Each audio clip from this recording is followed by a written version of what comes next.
know this information. Look it Well, up. That was an outlier report. I was extending you an invitation to prove it. It seems like you're offering a trust me, bro. But I would also like No, to don't add trust here, me. Look it up yourself. weren't you just telling me 5 minutes ago that we need a recession for Trump's tariffs to be effective? So in other No, words, no, no. Nope, don't because twist me, most please. economists are not projecting a Nope, recession, Trump's nope. tariffs so far are going to be ineffective?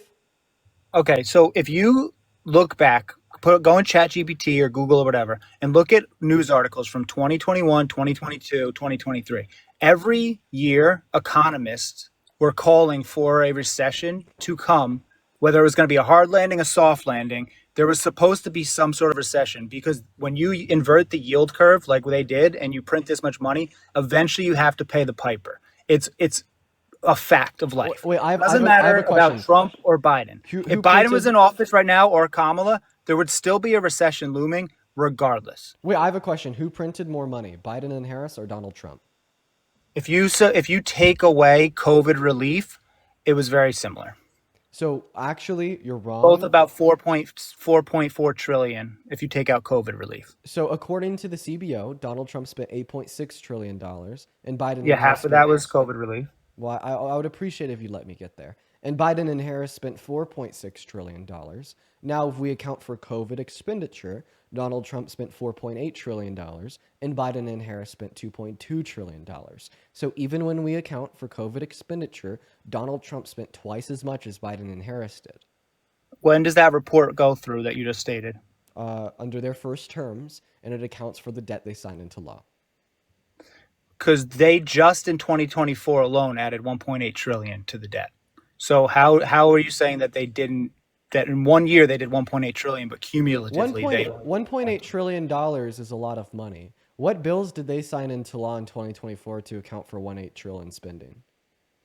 I'm saying that they in 2024 the national deficit was 1.8 trillion under Biden, Oh, 5 years yeah. removed from the So pandemic. so you're 5 years off. removed. So exactly. So you're obfuscating from the point that I made. So when we are wanting to evaluate the efficacy of a presidency and their impact on our country's expenditure and debt, we should only be evaluating them for the new debt that they sign into law, as we shouldn't be blaming reoccurring old debt on them. Like, for instance, Donald Trump's tax cuts still ran from 2017 in 2024, and they spent $125 billion annually. So I know at least $125 billion of that $1.8 trillion figure you're giving me is directly is something that Donald Trump is directly responsible for. So that's why when I provide you a claim, I only reference the debt signed into law by the presidents, not the reoccurring old debt that's still in effect. So you're saying that under Democratic, if the Democrats were the one to have decided, they would have raised our taxes. If the Democrats, I don't think I ever said anything about Democrats raising taxes. I was just merely pointing out that you were giving me a correlation causation fallacy and explained to you why you're wrong. What are you talking about? I'm saying that regardless of who is in office, that if 1.8 trillion was spent 5 years later, when Trump was out of office for 4 years, Joe Biden was in office for 2024. You can't blame that on Trump or the pandemic. That's unnecessary spending, a What? lot of government spending and government hiring, which exacerbated the inflation, Unnecessary which put spending. us in the position we're in now. And So everybody knew that and was I saying don't it. really like it when people deny reality. Can you please give me like the response I just described to you? I'm gonna be honest, man. If I had to guess, you're a pseudo intellectual in the sense that you do more research than the average Trump voter, but you don't really know what it means. Okay, but I absolutely understand what it I means. want to be able to have a good conversation with you here. So I'll go ahead and repeat this rather concisely. You told me that in 2024, there's $1.8 trillion added to our country's debt. I'm going to extend you an opportunity to kind of rehash my response. If you can't, I will happily do it. Okay, so you're saying 1.25, 125 billion of that is from Trump tax cuts, which I'm saying then you're then insinuating that if Trump didn't do those tax cuts, the Democrats would not have done similar tax cuts because you're attributing it to him solely. You're not saying that either would have done similar tax cuts. So I'm saying one, you're saying the Democrats would have raised taxes, sure, and that even so, 125 billion is not a large portion of 1.8 trillion. Okay. So, first of all, it's not either disproportionate tax cuts for the ultra wealthy or raising taxes on the average American. So, I do not appreciate you for presenting me with an incredibly bad faith example. Okay, right? And then, secondarily, that was not my point. That was actually merely an example of my point. My point was that if we want to evaluate the administration for their effect on the debt, we should only evaluate them for the debt that they sign into law. Okay? So when we do this for both Trump and Biden and Harris, when we merely look at the debt that they signed into law, we see that Donald Trump added $8.6 trillion and Biden and Harris added $4.6 trillion, accounting for COVID. Donald Trump added $4.8 trillion and Biden and Harris added $2.2 trillion. And again, I understand that. My point was simply after Trump already issued 4 point whatever trillion in close proximity to the actual event of C-19, that got us through the majority of that downturn. Biden at that point should have dialed it back a lot earlier than he did. Most economists said he would and should. And everybody was surprised in the stock market. If you follow the stock market on a daily basis, they could not believe that this gravy train kept going for 2 more years. They kept calling for the recession, kept calling for the pullback. It never happened because nobody could believe that in year 4, Biden was still going to allow 1.8 trillion of new debt to be added when he should have curtailed that to a much lower number. That's my point. Okay. That's the inflationary pressure. So, sir, I this is upsetting me because I just responded to this. We're getting to a point here where I'm responding to your position, and then you're merely repeating your position. When you say that Biden should have curtailed the government expenditure, okay, well, we understand that Biden can't sign an executive order into law to repeal Donald Trump's tax cuts. Congress won't repeal Donald Trump's tax cuts unless it is the case that they could all agree on new tax cuts, which you only do 10 years, and that's just an example. When we want to evaluate their impact or responsibility for the debt, we look at how much they spent, not how much Donald Trump spent. Why are we blaming? Let me ask you this. Why are we blaming? No. Why are we blaming Donald Trump's debt spending on Biden and Harris? Why are we blaming Obama's because debt of Joe Biden's on Biden and Harris? Because of Joe Biden's why are we blaming Bush's debt spending on Biden and Harris? Why are we blaming? We're not. Clinton. Yes, you are. Okay, you are. This is by Biden's own proclamation. The moment that you evaluate Biden and Harris to be culpable for debt that is not what they signed into law, you are blaming the debt of Trump, you're blaming the debt of Obama, you're blaming the debt of Bush, you're blaming the debt of Clinton, of Nixon, of fucking JFK, and all of the reoccurring debt that they permanently signed into law to be expensed by our government on an annual year-by-year basis, okay, on Biden and Harris. Let me just ask you one more question to try to kind of put a bow on this whole thing. Do you recall the clip where Biden stood in front of the microphone and he said, inflation's just going to pop up a little bit. All the economists are saying it's nothing to worry about. And if what I'm doing right now proves to be inflationary, then it's on me and I'm wrong. And sure enough, what he did kept inflation at elevated levels. Go look up the clip. Biden, inflation pop up a little bit. He says verbatim, if this inflation proves to be stickier than we're predicting, it's on me, and you guys are going to find out and put it on me if that's the case. But nobody's saying that. And he did his little whisper thing. Okay. Look it up. So I have a question for you. Name one other country in the G7 that rebounded faster and better from their rates of inflation caused by the pandemic than the U.S. Well, that's it. I'm glad you brought that up. During the trough of the COVID pandemic, Donald Trump had us and Japan go down to 70% of their GDP, while all the other G7 countries went down to about 50%. I'm talking about rates of inflation. But the less you're reducing your GDP and the less of a hole you have to climb out of. We can talk about the GDP next. I'm talking about rates of inflation. Name one other country in the G7 that rebounded proportionately faster and better than America insofar as reducing their level of inflation. I'm not comparing us to the rest of the world. I'm saying Exactly, you're not, and that's your fucking issue. Like, sure, no, you could it's you could not. paint this narrative, you could spread this propaganda hit piece on the Biden-Harris administration that No, that's not what I'm doing at all, sir. we saw a 9% level I'm of saying to just be inflation. Now, objective. if you just allow me to finish, I'm the one being objective, and you're the one spreading propaganda. And the reason I say this is because you're trying to paint this narrative that Biden and Harris are culpable for the inflation that we've seen in the country in the last 4 years. But as soon as you compare America under Biden and Harris to any other country in the world, including all of the big players in the G7, we rebounded quicker from our inflation onset by COVID than any other country. Okay. And as soon as we set that perspective and open our gaze, not just to seeing what the local, national impacts of the pandemic were on our country, but we compare it to any other country in the world, you'll see that Biden and Harris were able to successfully pull us out of the negative economic impacts and implications onset by the pandemic better than any other leader. Like, you want to shit on Biden and Harris. I'm not shitting on them. But nobody did it better than them, so I feel as I'm if not it's shitting. unwarranted. So, And okay, let me I could ask you prove something. this with one question. Earlier, you told me that there were these things that Biden and Harris did to cause inflation. What did they do? Name one piece of legislation that they signed into law that you believe caused unduly unwarranted inflation.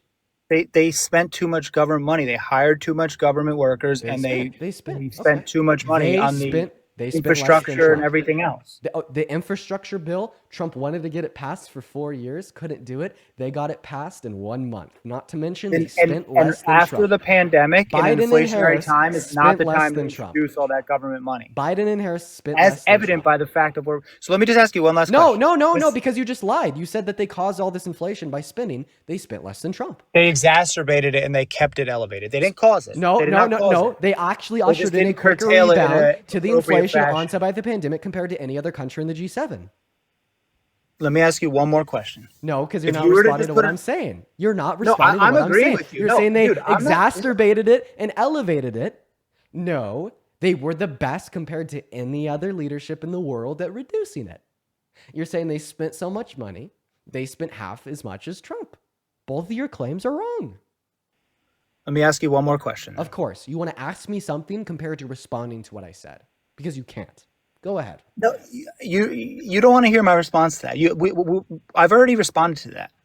I'm not saying it's all their fault. I'm just saying that no one should say that they did the best job possible. They left some stuff on the table as far as like if on a scale from 1 to 10, they might have done a 7. You guys are acting like they did a 10 plus. They did not.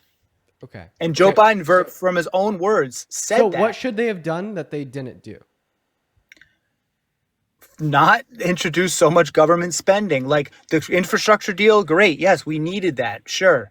But maybe now was not the time to spend all this money when we're already in an inflationary period. That was one of the best decisions they made. Can I tell you why?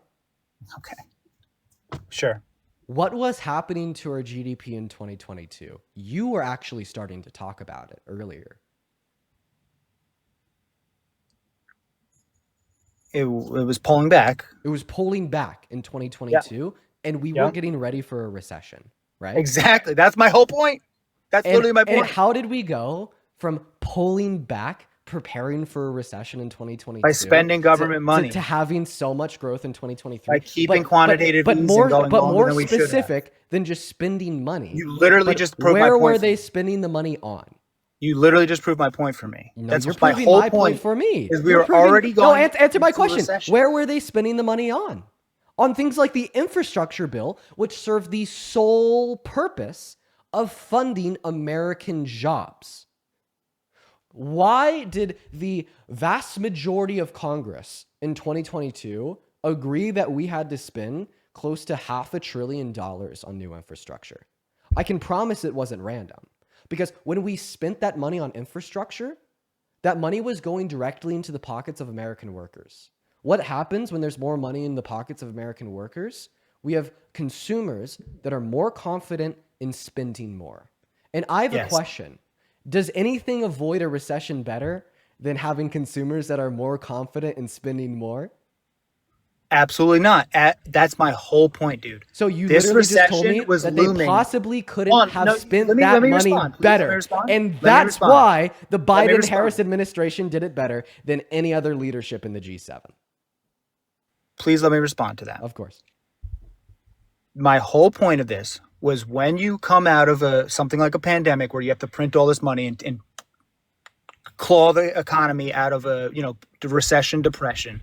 At some point, you have to pay the piper. In 2022, the writing was on the wall.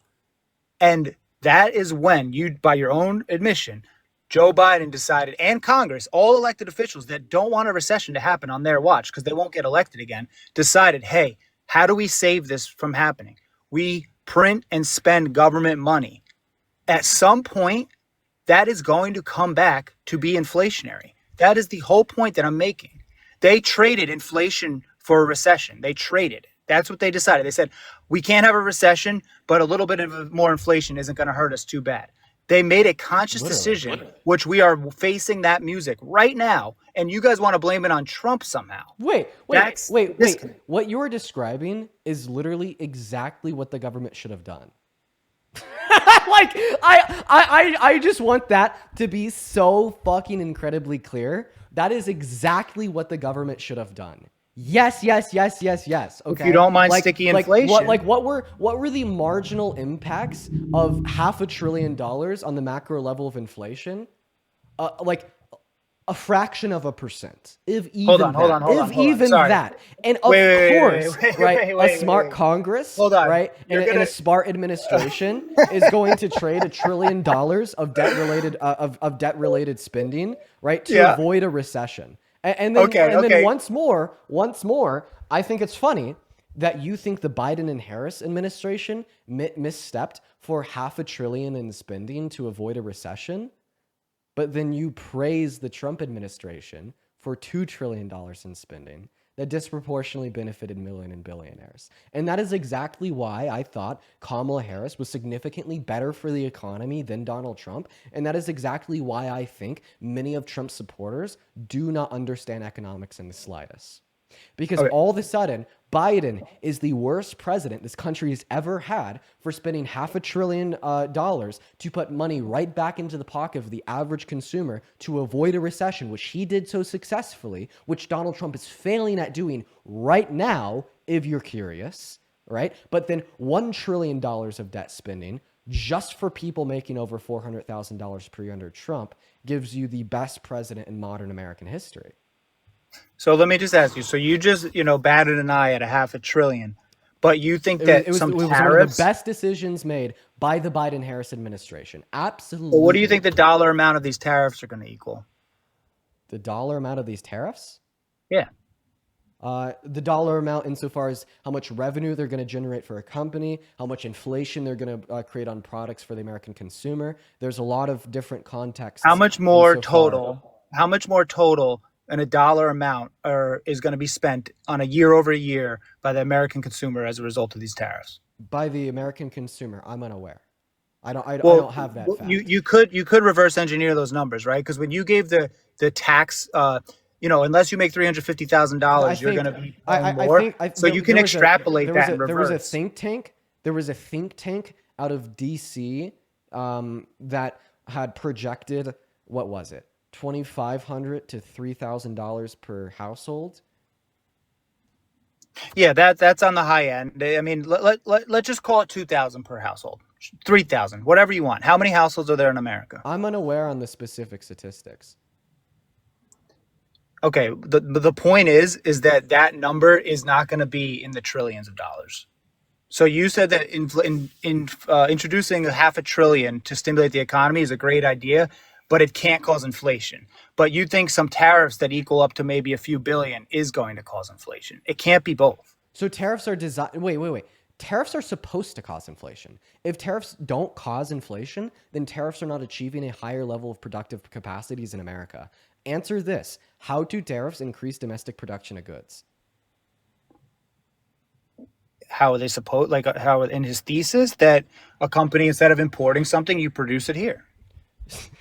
How does that make more companies produce more things here? Because no, the predominant goal of tariffs is not to cause companies to move to America. Can I tell you what it is? That is a goal. It is not the predominant goal, and we'll see that happen in very minority fringe circumstances. The main reason why that's so unlikely is because of how expensive it is to produce goods here compared to producing goods in other countries with the startup costs of creating manufacturing, to creating manufacturing and production plants here. So they just wait the tariffs out elsewhere, and then they increase their bottom line by charging more to the consumer. Okay. The main way that tariffs increase domestic production of goods in America is by pricing American goods back into the market by making goods from other countries more expensive. Like, consider that there's an American company making green beans for $2, but then a Chinese company makes the same green beans for $1. Okay? What the goal of a tariff is to make more consumers buy the American green beans there is to make that Chinese company go from charging $1 for their tariffs to charging $2.25. So then the American produced green beans are priced back into the market, incentivizing more consumers to buy from them. Okay, and then when we have more American consumers buying from these American companies, well, then all of a sudden these American companies have more revenue to reinvest into increasing their productive capacities. So when you argue that tariffs are not going to cause inflation, you're arguing that tariffs aren't going to incentivize more consumers to buy from American companies, which is arguing that American companies aren't going to produce more, which is arguing that the manufacturing sector of our economy is not going to be boosted. All right, let me ask you one more thing. I appreciate you having me on for this long, and I do appreciate the back and forth. We're diametrically opposed on almost all our beliefs, but I do appreciate what you do. You're pretty good at it. Let me just put one more thing on the table here. In 2018, when Trump introduced tariffs, if you look up the articles, there was all the same hype there is right now. And I know you're going to say these tariffs are higher or more blanket or whatever, but there was still all the hype. This is the smoot holly all over again. We're going to go into depression. We're going to go into recession. The stock market went down for 6 months. All of that fleshed out. Everything came back to normal.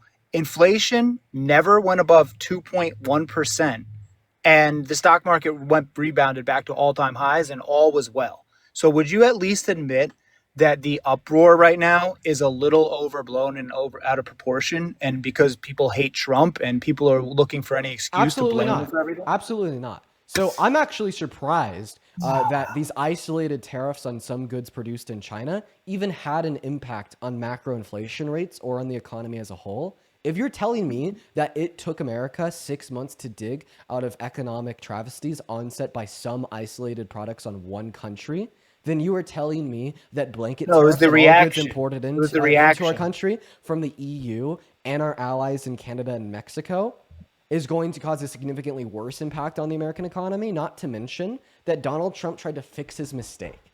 Because what did he impose tariffs on? Agricultural goods from China. What did China do? Impose the same counter tariffs back on American agricultural goods. What did that cause? A huge reduction in American agricultural exports. And what did that lead to? Bankrupting of American farmers. What did Donald Trump do? He wiped the shit he put on the window He off the window subsidized, by we know, subsidizing the American soybeans. farmers. Yeah, we're aware. But So, again, so it was but so the bad inflation never that it went led up. to Donald But the Trump inflation never went bailing. up. It was so bad that it led to Donald Trump bailing these But farmers the out. inflation remained at the mandate of around 2%. I That's my wouldn't. I point. wouldn't expect those isolated tariffs to lead to a increase in macro level inflation. If they're so bad, why didn't they even blip on the radar? They didn't even blip. Can you wait? Can you agree that like spending on tax cuts is inflationary because it causes consumers to spend more since they have more? Yeah, but it also increases the GDP. Yeah, yeah. But like after Donald Trump's tax cuts, we didn't really see any huge increase in macro level inflation. Like in a functioning economy, you could have inflationary pressures and disinflationary pressures, which wouldn't lead to dramatic increases or That's because they did decreases a in macro level reasonably good job inflation. at balancing the budget. No, they did a terrible job at balancing the budget. The But you tax just said cuts, yourself there was no inflation.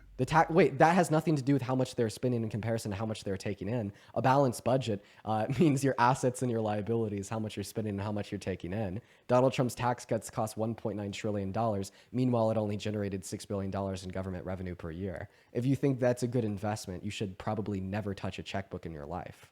Well, hold on, but before you went back to Bush and Nixon and every president. No one has to say that because you got a tax cut in year 2018 that you had to spend that money in 2018. Maybe some of that money that they saved on those taxes was spent in 2023 under Biden to keep the economy up. You can't take it from one. You can't say that that money had to have been spent the year you didn't pay taxes on it. And I'm They could not have saying that. invested This that. was the They could have projection of invested the that into the entirety of stock the. market. They could This have was bought real estate. this was the projection of the entirety of the tax plan, all 10 years, man. Just look up the 2017 macroeconomic impacts. The effects of the 2017 the macroeconomic effects of the 2017 tax reform bill. It's by 2 Harvard professors. It's a 36-page study that would demonstrate how much it increased GDP and government revenues. It was So, terrible. Piss poor, okay, terrible at increasing government revenues. let me ask you one last thing. I know I said that 3 times already. You won't respond to anything No, I'm no, saying. I think I responded. I'm just saying that you're acting like the money saved couldn't have been spent 2 years later. But it was a study that also evaluated money spent 2 years later. It was a study of the lifespan of the bill. So it accounts for exactly what you're describing as an issue. But the money was spent because all these companies that were so-called price gouging and using their pricing power and pushing prices up, people kept spending. So the money had to have come from somewhere, and to not credit it and at least part to the tax breaks would be disingenuous. It's not disingenuous if I have a study to prove myself right. Come on, bro. You're being disingenuous. But the study's not...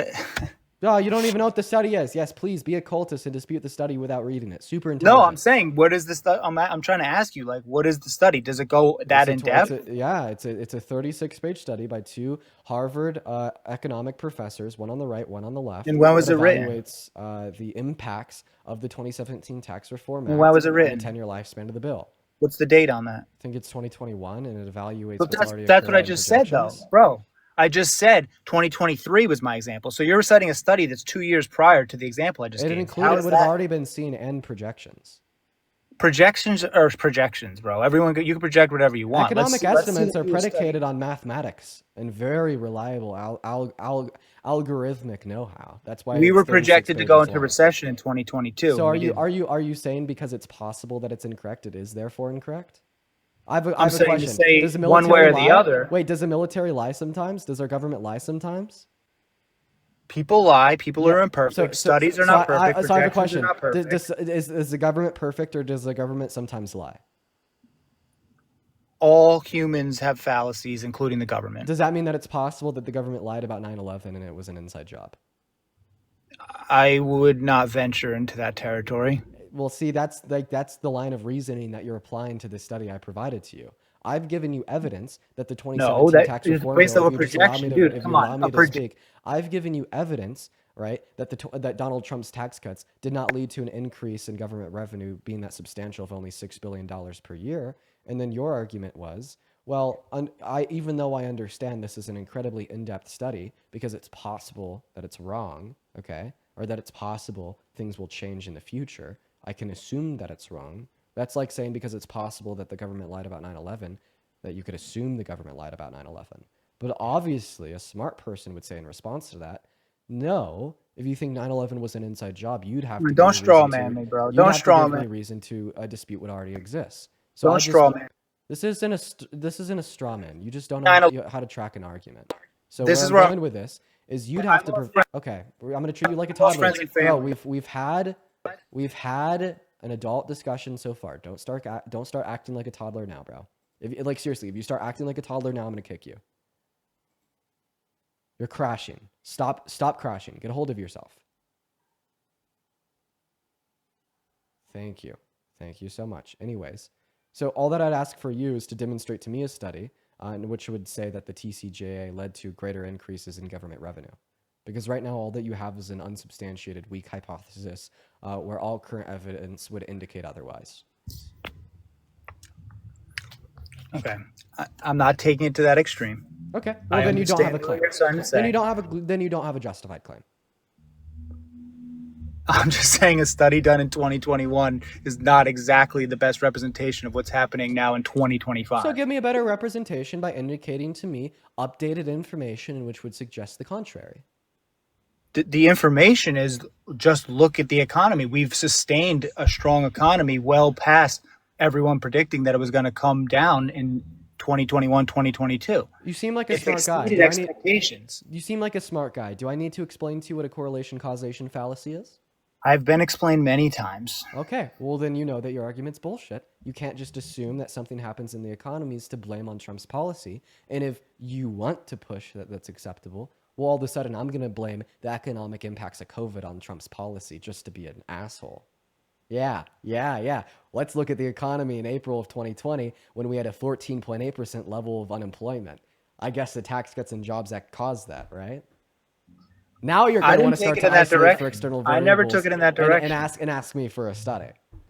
I never took it in that direction. You sure did. You told me that you didn't need a study and you could just look at the data of the economy on the macro scale. Well, motherfucker, I'm going to do that too, and it's going to yield So you'd rather look at a prediction, a predictive study, a forecast, rather than actual what happened, material, like you witnessed it. This is a material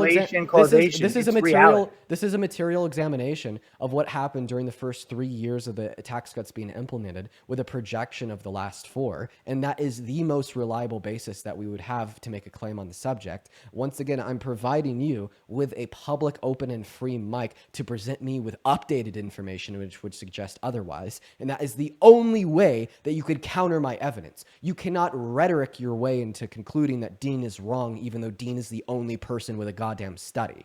You like, no. Don't give me a trust me, bro, to substantiate that I'm wrong and you're right. Give me evidence to substantiate that I'm wrong and you're right. All right, so let me ask you one last thing. That would show that the Tax Cuts and Jobs Act led to any greater increase in annual government revenue beyond that of $6 billion. Okay, again, that was not even my argument to begin with. So you can take the W on that, however you want to look at it. That was not my point. My point is quite awesome, man. I do appreciate you for coming up and having a conversation with me. I appreciate some of the points there, but just because seemingly like every time you lose on a point, you just move on to something else. We are going to go ahead and move on to next guest just so we can have a little bit more of a rebuttal. I will say though, I did enjoy most of my conversation with that guest.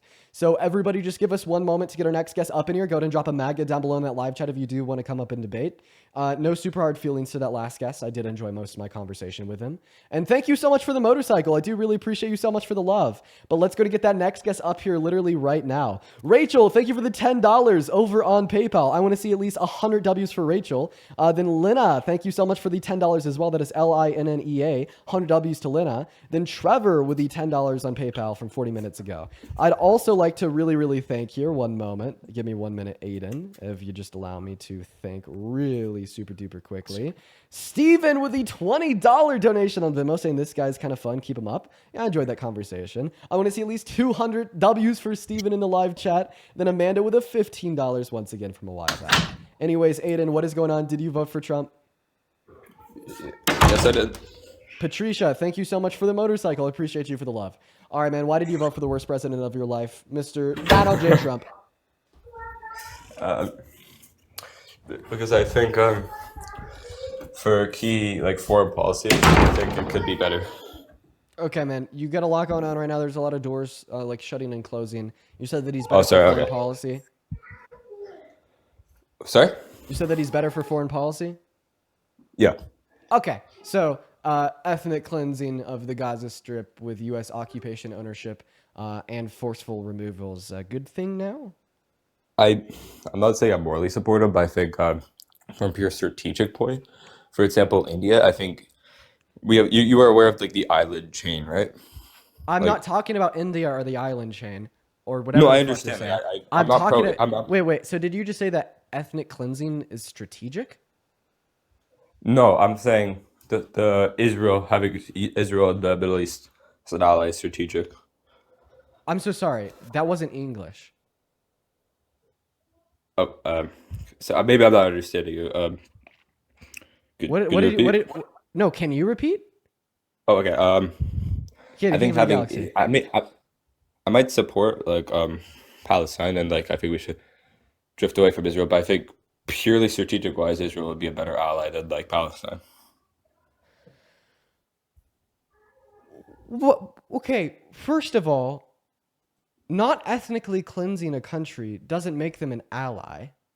And then second of all, I would support allyship with Palestine not for any concerns of strategy, but rather concerns of humanitarian need. Yeah, I understand like humanitarian. I'm not like I think I would support like Camilla or like Joe Biden on like Camilla? uh sorry, did I pronounce her name Her wrong? name's pronounced Kamala. Kamala? Did I say it? Kamala? Kamala. Say Kamala? comma. I'm sure. Say comma. Kaba? Comma. Kaba? La. La? Kabela? Kamala. Okay, we know who I'm referring to, man. I'm sorry, I can't pronounce it properly. How about Miss Harris? Okay, Miss Harris. There you go. If I was a one voter on like a voter on like one issue, it was Palestine versus Israel, I would vote for Joe Biden. So, but Joe Biden. Bro. Miss Harris, sorry. Dude, what is going on? Okay. We're just gonna Or start I from the would- top. We need to clean our slate. Okay. Alright, yeah, we need I to agree, clean I our agree. slate. Why did you vote for Trump? Because strategic wise, I think if we are going to, I think China is our biggest rival, and I think is very pro Trump, and I think India would be like the most important country to get in like an anti-China pact. Bro, wait. What are your what? Wait, you voted for Trump because of India? That's actually one of like the key reasons. Because I think I'm in this sorry, case- Aiden. I'm sorry, man. I'm sorry. It seems like his internet cut out. It seems like his internet cut out. It seems like his internet cut out. So we're just gonna kick him. I just like I don't even like I don't even like want to like I'm sorry, man. The internet it cut out. I don't know where it went. We're gonna go ahead and move on. All right, everyone, just give us a minute for everybody loading up in here. You guys, welcome into the live. It's super good to see you. We got Nick loading into the live. Here we go. Okay, all right. What is up? Nick is loading in. There we go. Mr. Nick, hello. Did you vote for Trump? Nick, hello?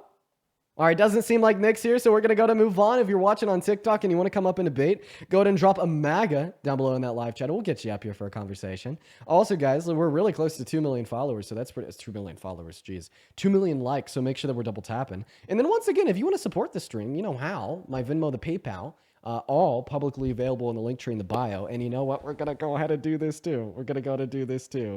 Yo, Nolan, thank you so much for the 50 Canadian dollars over on YouTube Super Chat. I want to see at least 500 big Nolan W's. Thank you, Nolan. Nolan says, appreciate and support from up north. Love all that you do. Curious if you have any thoughts on the Canadian political situation. You've inspired me to speak out.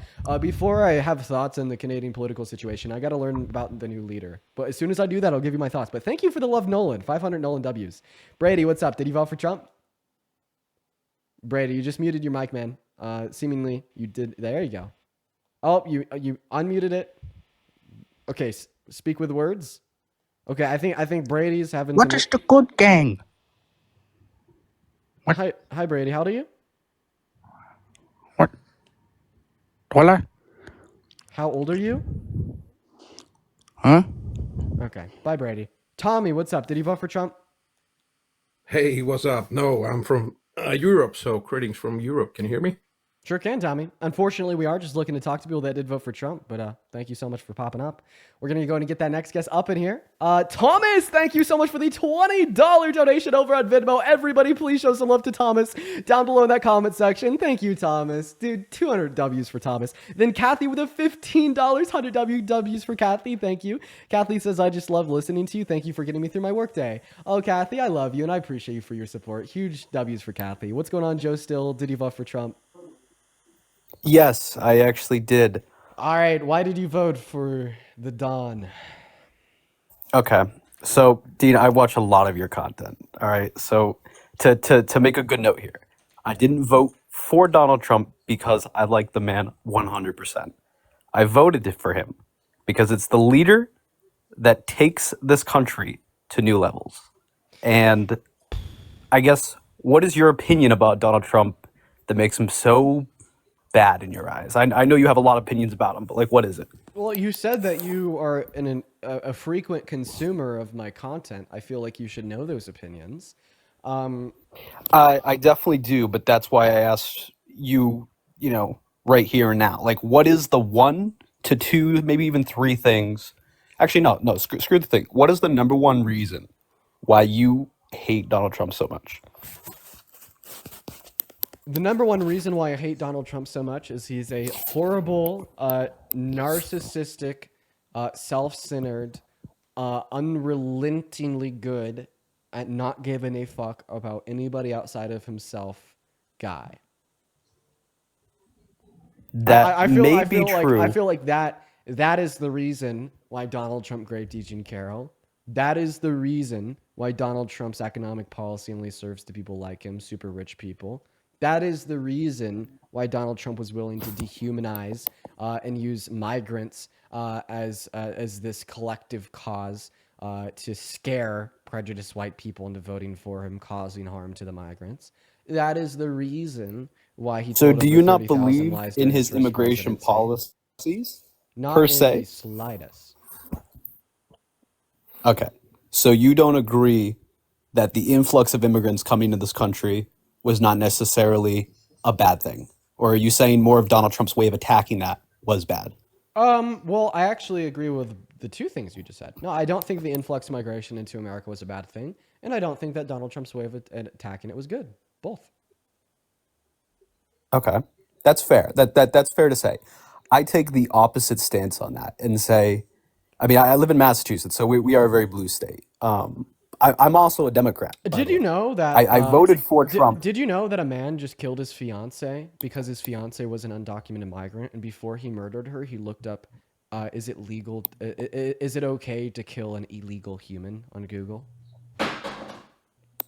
Well, of course, it's not okay to kill anybody, and it takes you right back to like, why is Donald Trump so bad?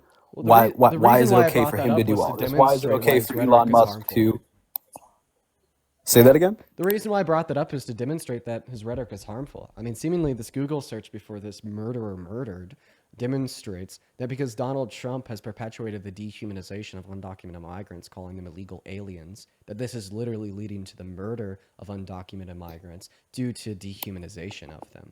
This guy literally didn't know if it was okay or illegal to kill an undocumented migrant. Like, Okay, how have we I gotten feel to like such a low everything. point where we are just unsure on the morality of killing humans because he thought that they were a quote-unquote illegal? Okay, okay. A lot of the things Donald Trump says, I will completely agree with you. They're absolutely crazy. They are out of this world, and I don't think many people in an elected office should be talking that way. But with that said, do you think that the last administration would handle these problems anywhat better I do. if they kept saying the same things they do? I mean, Joe Biden sat in office and no press interviews, never answered questions, never said anything. Does much get done out of that administration, or does more get done with a guy who's willing to say whatever the fuck he wants to say? Well, I say we play a game. Do you like games? I love games, Dean. Well, you'll love this one. You believe that the Biden-Harris administration was ineffective, correct? Well, what? Sorry? You believe that the Biden-Harris administration was ineffective, correct? I didn't say that, no. Well, that's seemingly what you implied, saying that they didn't do much, didn't answer questions. It's more of didn't do implying anything for that America. if Donald Trump spoke the way he did, okay, let's put it this way. If Donald Trump spoke like Joe Biden in every press conference, answered all the questions in the same, I guess, monotone way, because we're both agreeing here, like in this form of debate, that Donald Trump says some outlandish things. If Donald Trump went about his words very similar to the way Biden and Harris went about their words, Okay, well, let's not lump Kamala Harris. I just don't think it would be as effective. We have a president now who says the you're things he saying- wants to say. So you're saying that you voted for Trump because he's more, he better at speaking. He's better. He's better at speaking compared to Kamala Harris. No. I can't speak. I voted for Donald Trump So then why did because you speak his for him? whole rhetoric. Okay, so Donald Trump's whole rhetoric is a strong man, a guy who takes a bullet, yada yada yada, right? All the things that all these libs and Democrats hate, right? Because That he's so big and so awesome you that voted for Trump because he's strong. I voted for Trump because he's willing to say the things that the last administration would never say. Like what? I mean, talk about the way immigration was handled. What let me ask you this, Dean. So you What voted other for way? Trump because he had What other more- way would you think? So you voted for Trump because he had more strength in his rhetoric about immigration?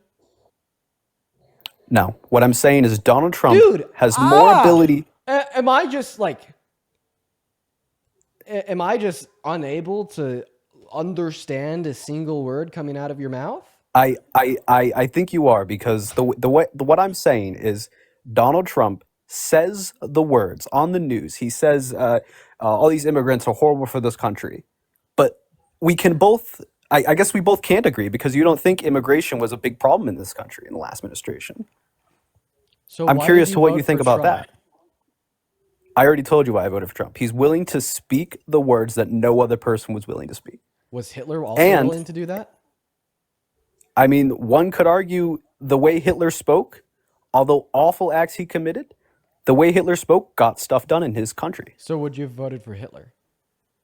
I would never vote for Hitler. I'm not a man full of genocide. I'm a man full of love. I think Donald Trump definitely speaks some hate, but I think the words he says get stuff moving, whether it's a negative or positive wait, reaction. That was literally that is what you just said about Hitler. So I just want to clarify. Every single thing you're saying right now, insofar as denoting the reasons to us why you support Trump, are things that you just affirmed to be true of Hitler under your worldview. I think the rhetoric pushing that Donald Trump is Hitler is false. But you're actually the one that's doing that right now. You understand that, right? I'm not the one making a comparison between Trump and Hitler. You're the one making a comparison. You just asked me. Absolutely. No. I Dean, asked Dean, you Dean, if what Dean, you're describing no, of you Trump just is asked me. also a true of Hitler, and you affirmed it. You're the one that affirmed that there is a true comparison. You're the one that put between that the reasons why connotation. you voted for Trump and facts of that you think were true of Hitler. Okay, but your claim that I just compared the two is false. You initially bring Hitler into the conversation. I did not compare that to him, because I wouldn't compare it to him. Sure, you could say Wait, that I but you said something affirmed that you Dean affirmed the also said comparison. something. You affirmed the comparison. Okay, you described that you voted for Trump because he's willing to say things that other candidates are not willing to say to get shit done. I then ask you if Hitler was willing to do that exact, precise, identical thing, and you said yes. Okay, so would you say that there's a true comparison between Trump and Hitler under your view? That's like saying I said something that you said, but you introduced it first. This is completely irrelevant. I'm not making the comparison to Trump and Hitler. They're obviously not the same people. They weren't born at the same time. I'm asking you. They if there's definitely don't do the same things they did. I want a yes or no. Is there a true comparison between the reasons you just described insofar as why you voted for Trump and Hitler?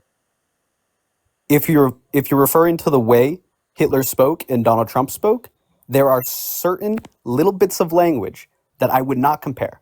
The way Hitler spoke at his rallies and his meetings to get everyone riled up, I would say is very similar to Donald Trump, but I'm not comparing them as people. Okay. I'm comparing. So you told us that the reason that Donald Trump speaks, etc., is why you voted for Trump, and Hitler also did something very, very similar, right?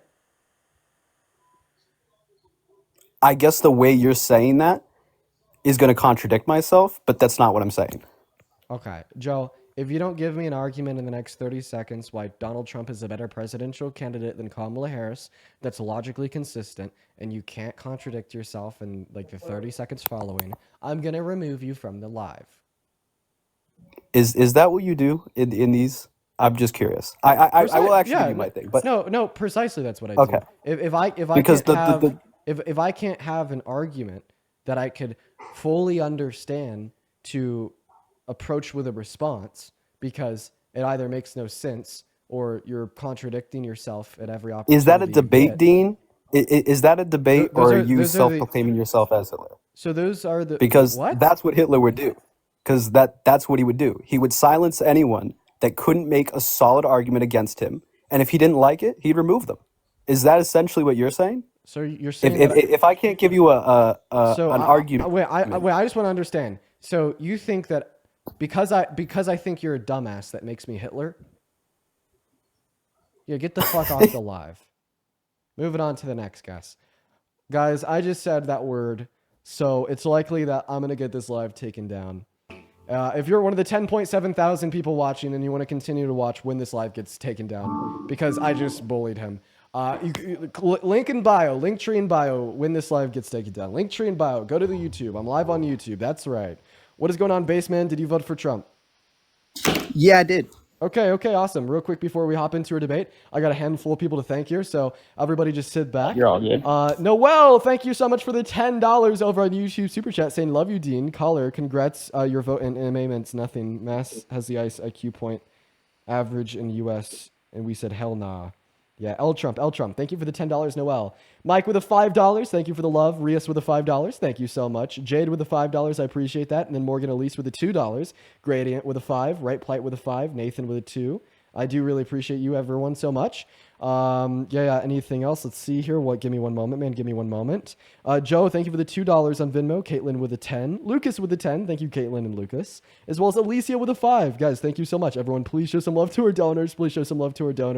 I would also like to thank Ann Tommen with a $1 on PayPal. And then Rachel with a $10 on PayPal as well. Then Ann with another $10 on PayPal. Thank you, Ann and Rachel. You guys are awesome. Anyways, Baseman, why did you vote for Trump?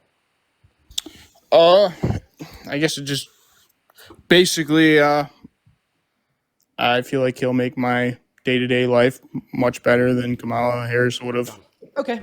Also, Kimberly, thank you for the $20 super chat over on YouTube saying you summed up Trump's character perfectly. I appreciate you for the love, Kimberly. I have no clue why that donation didn't show up on my end, but I do really appreciate that. Thank you.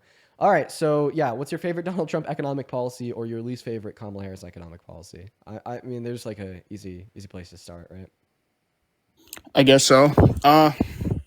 So I'm not really a big researcher like you, so I don't just spend all day reading articles trying to figure out whose policies are better. I just go based off of my day-to-day life that, what affects me. And I've been in the workforce. I've been in the workforce for 10 years now, working 100-hour weeks and making a good amount of money. And it didn't seem like during the Biden administration that my life was getting any easier. It was just getting worse. I was driving an hour to get to work every day, and Biden's I went from spending $25 to fill up my tank to $80 to fill up my tank. How did Biden increase the price of gas? He stopped using the resources from the United States. So we actually exported less oil and produced more oil under Biden than Trump. So that's just wrong. It's not. Dude. My source is the EIA. What's your source? Your feelings, right? No. I don't involve my feelings in politics. That's why I don't vote for Democrats. Okay. So then what's your source? An article. I don't fucking remember. You think I just write it down so I have it for shit like this? Wait, so you're saying that you read an article that proved my claim wrong? I read an article that showed me that while under the Trump administration, he was using our resources, and that's what drove the cost of gas down. And then when Biden got into office, he wasn't. He wasn't even using our resources. He was buying oil from Venezuela and Saudi Arabia. Wait, you're totally wrong. My question to you is oh, dear God, why did gas prices go up under the Biden administration, and why were they so low during the Trump administration? I guess just if you can help me understand that, then that'd be great. Sure, I can help you understand that. I'd also please ask you to just not make shit up. Like I know that according to the Energy Information Administration, we produced more oil under Biden and we exported less oil under Biden. I know that those are facts, okay? So when you tell me that you read an article that said the opposite, I know that you're making that up. Don't just make shit up, okay? It gives me... How do you know? Because the EIA said so, obviously. So because the EIA said so, that means I didn't go on my phone and Google why gas prices Yeah, that's actually my argument. Yeah. Yeah, that is my position. Yeah. Okay, that's just ignorant. Yeah, it's so ignorant to trust the Energy Information Administration that has been tracking the U.S. crude production of oil and oil exports and No, oil it's imports ignorant to since sit here and say 1925. that I didn't read an article just based off of what you've read. That's ignorant. Well, I find it unlikely that like an article is going to tell such a bold-faced lie. I mean, maybe a Facebook meme, maybe. I'm sure, not but, saying like, that an I'm not article? saying that it literally told me that gas prices are going up because of Biden. It's just it just was I was just trying to understand why gas prices Okay, gas fair, prices fair, go fair, fair, up fair, fair. and why and if the president has any power over that, which they really don't. Okay, fair, fair, fair. Wait, if the president doesn't have any power over gas prices, why do you blame Biden for higher gas prices? Like I just said, they don't really have power over it, but they have some power over it. Oh, Like they can't control the prices, but they can control if we're making it in house or out of house. okay, okay. Because so if I guess my question is if Biden was creating more oil or was making more oil in the United States, why were gas prices going up then? Because shouldn't it be cheaper? No, because oil is a global market, and we were not producing more oil globally. So then why did gas prices go up? Because supply went down on the global stage? But we were making more oil. Okay. You and your brother are apple farmers, okay? And every year, you and your brother both make 5 apples, okay? And the price that you sell your apples for, because you have a consistent demand, is always predicated off of how many apples you produce, okay? So you make 10 apples, you sell one of those apples for $1 per, all right? Right? But then one year, you are special. You make 6 apples instead of 5 apples, and you're doing great. But you know that brother that you had? Yeah, he fucking died. So there's only 6 apples in supply. So if we were to compare this year, where you made 6 apples, to last year, where you and your brother made 10 apples, although you're producing more, there's a lower overall supply, meaning that each one of those apples is going to sell for more. So the analogy here is that although the U.S. produced more crude oil domestically under Biden and Harris, because we were no longer getting Russian oil and OPEC had decreased their output by 10%, overall, the supply went down.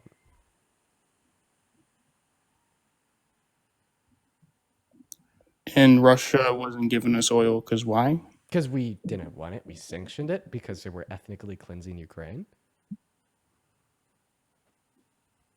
So then it is Biden's fault, is what you just said. God, no. Are you saying that we shouldn't have sanctioned Russian oil? No, they're going to do what they want. Ukraine's going to do what they want. Who gives a shit? Like you're supposed to be looking out for the citizens of America, but instead you don't want to. So You want to follow the rhetoric, and that's wrong. We can't buy oil from them, so we're gonna fuck our citizens. So bottom line over nothing, right? Capitalism is the end goal. Humanitarian concerns don't matter. So honestly, I want to know your position. Should we or should we not have sanctioned Russian oil? By the way, that was bipartisan. I just want to put that out there. That wasn't just the libs. That was everybody for a time being until now, because Trump's like a Russian asset. For the longest time, that was a bipartisan effort from every developed country on earth. But answer my question. Do you think we should have sanctioned Russian oil? No. Oh, no! Wait. Should we have sanctioned Nazi Germany? Yes. So why should we have sanctioned Nazi Germany but not Russia? Because they were committing a genocide. Okay. Well, I might even say that Russia's been committing a genocide of Ukrainian individuals.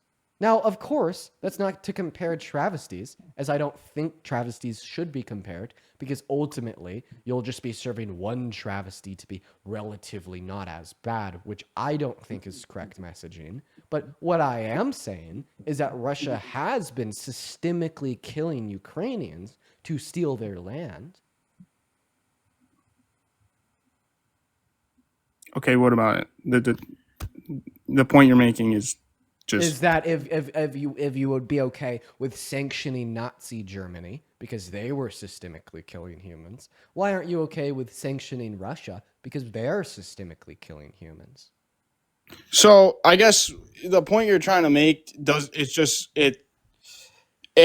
makes no sense, because what happened then was long time ago. It's in the fucking past, so who cares about it? What's happening now is happening now, so we should care about what's happening now. You shouldn't be asking, well, hypothetically, would you sanction this? It's in the past, so who cares? Listen, so for everybody watching, I have a unique ability to place myself in other people's shoes, to understand where an argument comes from, so I could cogently rebuttal it. That's why I'm good at what I do.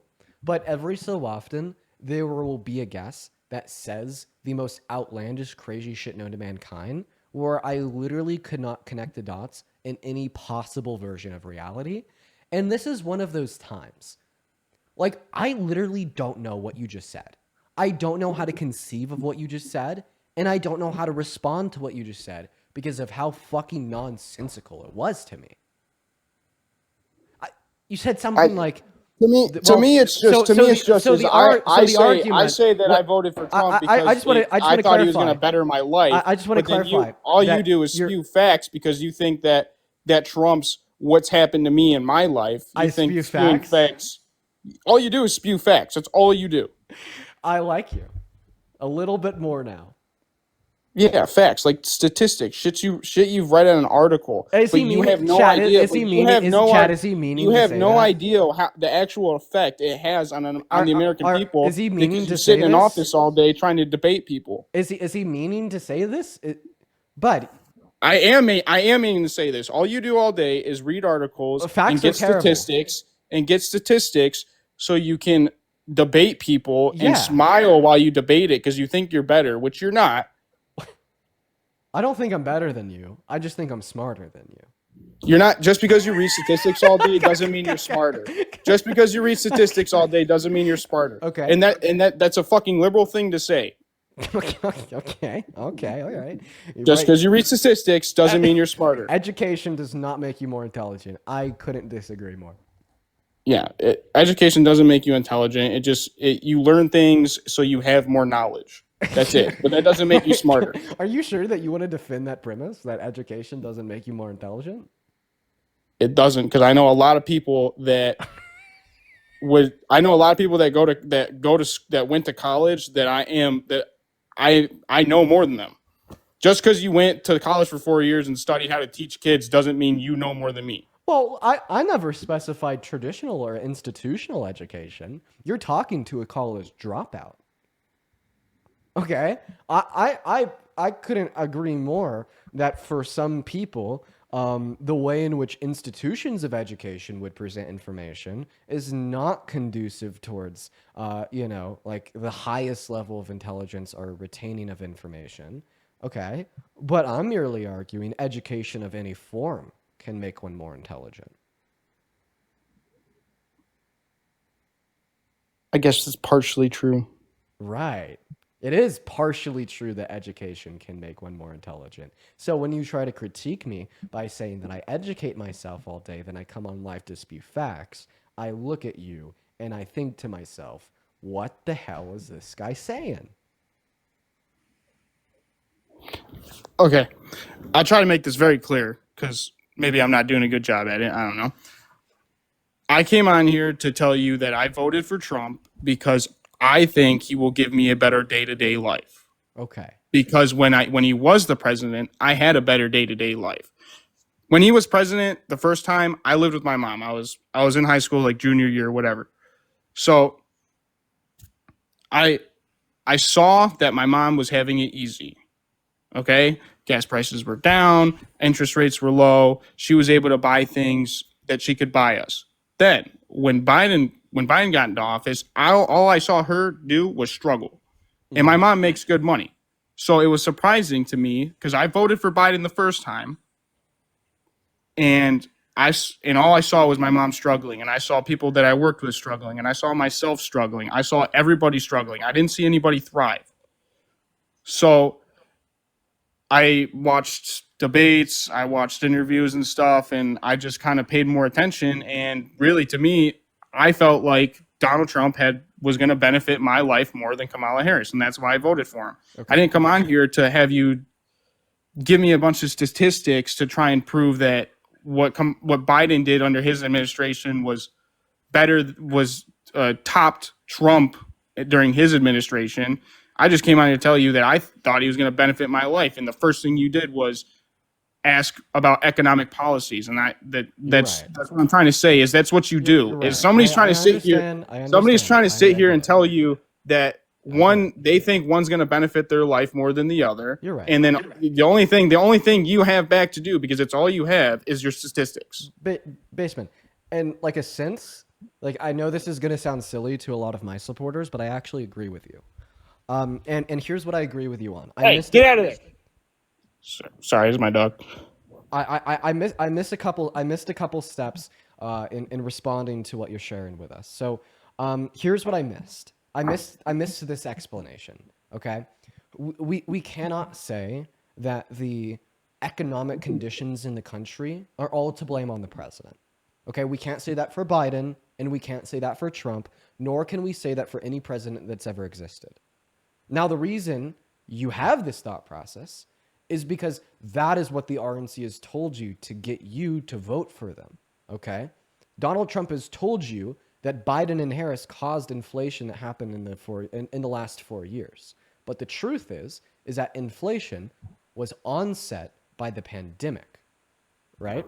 And we had undesirable economic conditions in America caused by the pandemic, not just under Biden and Harris, but also under Trump. For instance, in April of 2020, our level of unemployment was the highest it's been since the Great Depression at 14.8%. So how can we tell if the presidency caused these negative economic conditions, or if unrelated factors such as the pandemic caused these negative unrelated economic conditions? Well, we look at what the presidency did and evaluate it for its efficacy and for its effects, rather they be positive or negative. Okay? And that was why I'd asked you to name good economic policy passed by Trump or bad economic policy passed by Biden, because that was just my attempt to evaluate the efficacy of what they actually did to isolate and ignore external variables like the pandemic. Makes sense. Right? So that's why it's worthwhile educating yourself on the policy that a presidency influences through Congress or the executive orders they sign into law, because that is the only way they could influence conditions in an economy. Makes sense. Right. So maybe at this point, it's just worth for me to move on to the next guest. Yeah, I was just gonna say one last thing before I hop off here. Sure. It's gonna take a quick second. Actually, never mind. I don't want to hurt anybody's feelings. You have a good day. Wait, no. What were you gonna say? Now you got to share with the class. Okay, so basically, I keep seeing that your viewers say facts over feelings. Yeah. And it's funny to hear them say that, because a man is somebody with a penis and a woman is somebody with a vagina. Dude, why does it always go to this? I swear, every single time, every single time a Republican loses a debate, they're like, but trans people. I didn't lose a debate because I wasn't debating. Real quick, are you a Christian? No, I'm not a Christian. Do you believe in any religion at all? No. You're an atheist? No. Dude. I don't know what I am. I feel like I believe there's something out there greater than us that created us, but I don't know what it is. I don't believe in all like the Christ and all that stuff. Something created to create us. Yeah, well, this debate would have been significantly more fun if you were a Christian. Can't even tell you why now. But we can't really talk about trans individuals on the live, but here's what I will say.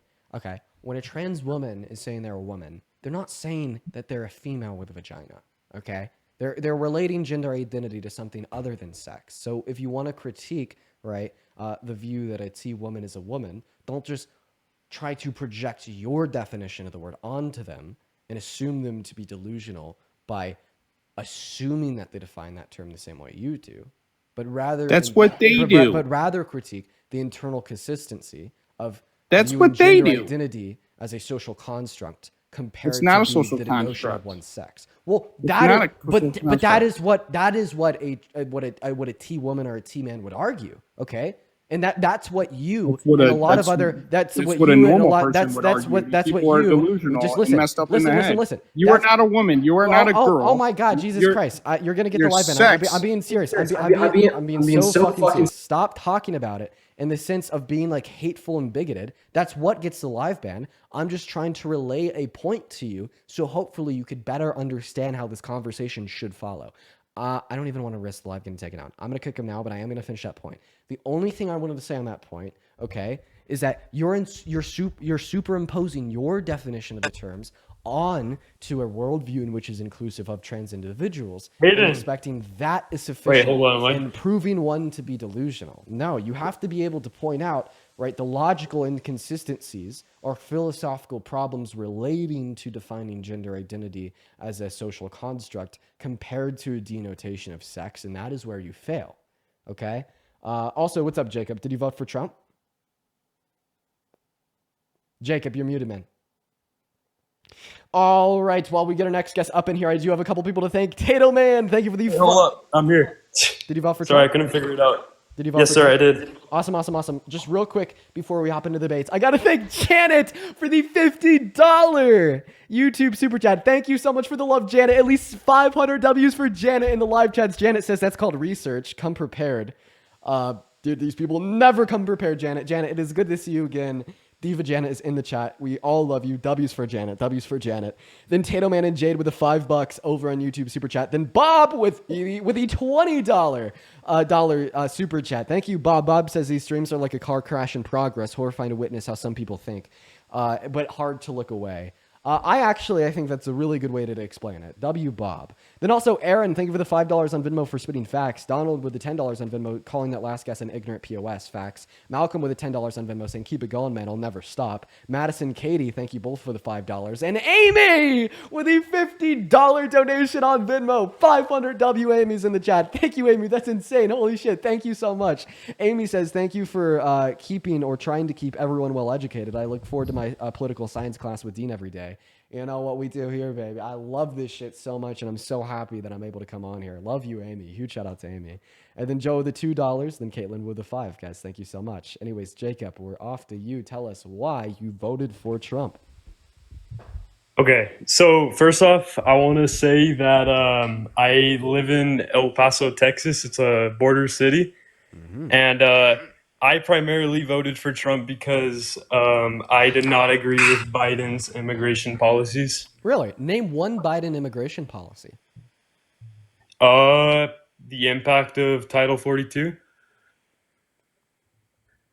So I just want to clarify. You think that Biden passed a policy through Congress or an executive order called the impact of Title 42? He passed Title 42.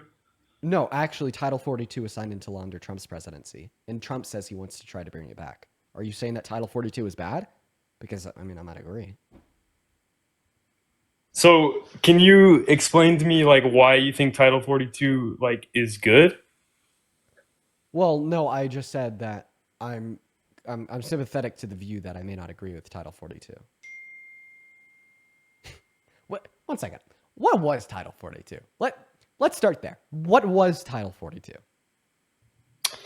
It was that they surged immigrants to declare a state of emergency, if I'm not wrong.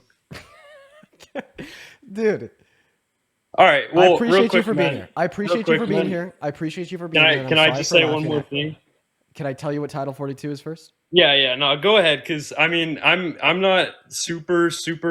No, and I recognize that, and I'm sorry, I'm sorry for laughing at you. I don't. Nah, mean to laugh I mean, at you're you. good. You're good, brother. Just try to inform me on it. That's what we're here for. You're right. No, that is what we're here for. I apologize for laughing at you. That was unwarranted. Title 42 was a piece of legislation signed into law under Donald Trump's term, right? That essentially implemented a type of quote unquote border shutdown that didn't allow anybody new into the country because of the public health emergency of COVID. Okay, and that bill was set to naturally expire the day that public health emergency was declared as over, quote unquote, by our government. So it didn't let people in; it kept people out. Okay. No, yeah. I mean, that definitely does inform me more on that. Sorry for coming in here and talking a little bad, but so I mean, I do want to say one more thing. The reason that I brought up, living in El Paso, Texas, being in a border town, was because during Biden's administration, there were a lot of illegals coming through the border, and undocumented migrants, whatever. And what essentially they were doing was they were bringing them in, and they were kind of just dumping them on the street.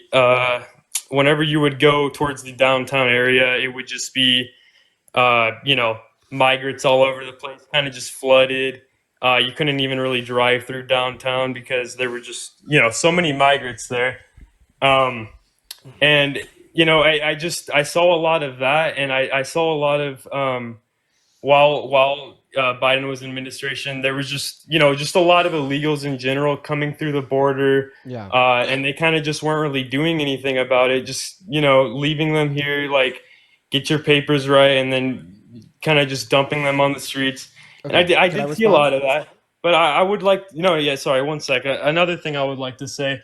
So Biden did come down to to El Paso, and I did notice when he did come down, they completely, cleaned the streets off, made it look like there wasn't a border crisis here. And I mean, as someone that lives here, I don't have to see a statistic to know that. Like, I could drive downtown and I saw that there were no migrants there. It just seemed like they kind of cleaned it up just so that he didn't have to see it himself and see that there was a border crisis happening in the Is it my city. turn yet? Yeah, go ahead, man. So first and foremost, let's treat migrants like humans. No, yeah. Because No, right yeah, now, they're humans. if you just allow me to finish, because Okay. right now you're talking about migrants the way that a fumigator would talk about roaches. So let's treat migrants like humans. And then secondarily here, you told me that the Biden-Harris administration did nothing to prevent undocumented migration into our country. They did. They tried to pass the bipartisan border bill that would have expedited the legal processes of migration, making it easier to come into America legally, which would have naturally reduced the amount of individuals that seek undocumented entry. Donald Trump told the Republicans in Congress to stop the passing of that bill so undocumented migrants would continue to enter into America at the same rate they had before, so he could run on that as an issue.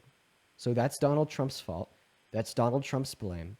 And this is a big reason why you shouldn't support him. Now, to move on, about undocumented migration as a whole, there's a question that I want to ask you. Do you agree with the mass deportation of all undocumented migrants? No, I do not. Okay. Do you think that we should offer undocumented migrants amnesty? Yes, I do. So then why did you vote for Donald Trump when that was the apex of his immigration policy, a mass deportation of all undocumented migrants? Because, okay, so first off, I want to say that I see a lot of people in the chat are trying to call me racist because of what I said, but, and I'm not trying to sound racist by any means by this, but what I'm saying is that I think for me personally, there aren't always good, and this isn't just Mexicans, it's just migrants in general. There's not always good migrants coming through, and what I'm saying is that I just think that they need to go through the legal process that's been here for many years of coming through the border and Bro, going through the right documentation, background checks, all that stuff. Listen. I'm having a hard time tracking what you're saying right now because you just told me that you agree with mass amnesty for undocumented migrants, and now you're giving me like an argument for deportation. And then on top of that, like good migrants and bad That's I'm not quite sure of the morality of No, that right. letter. Nor am I I think really I mixed positive my of words the up a point little that bit here. I, So okay, I listen, to be transparent, I'm confused on what you're saying. Okay. Yeah. So yeah, I definitely did mix my words up there a little bit. So what I'm trying to say is that I don't agree with the mass deportation, and I also see like So then why did you vote that for Trump as mass deportation was the apex of his because immigration policy? I think that we should keep the normal documentation process of coming through the borders. Wait, but that was only wait, whoa, whoa, whoa, whoa, whoa, whoa, whoa, whoa, whoa, whoa. A big reason why people enter into the country using undocumented means is because of how bad the legal systems of migration are. Name one policy or one thing Donald Trump wants to do to make the legal processes of migration better. If you can't name No, one no, thing he that Donald Trump wants to do to make the legal processes of migration better, then we are never going to solve undocumented migration in the long term. no, right. And what I'm saying, he's not trying to make it easier or So better then by Donald any Trump means. is not going to solve the issue of undocumented migration in the long term. Okay? The only way Well, to reduce undocumented entry into the country is to make the legal processes of migration better. So if you care about reducing undocumented migration in the long term, you should have voted for Kamala Harris because she had policy to make the legal processes of migration better. and can you tell me what that process consists of? Because I know you do a lot of research. Of course, it was the same. It was the same proposal that Langford had with the bipartisan border bill. It was to spend more money on hiring more judges for more courts at the border to expedite legal claims of both asylum and entry as a resident or citizen.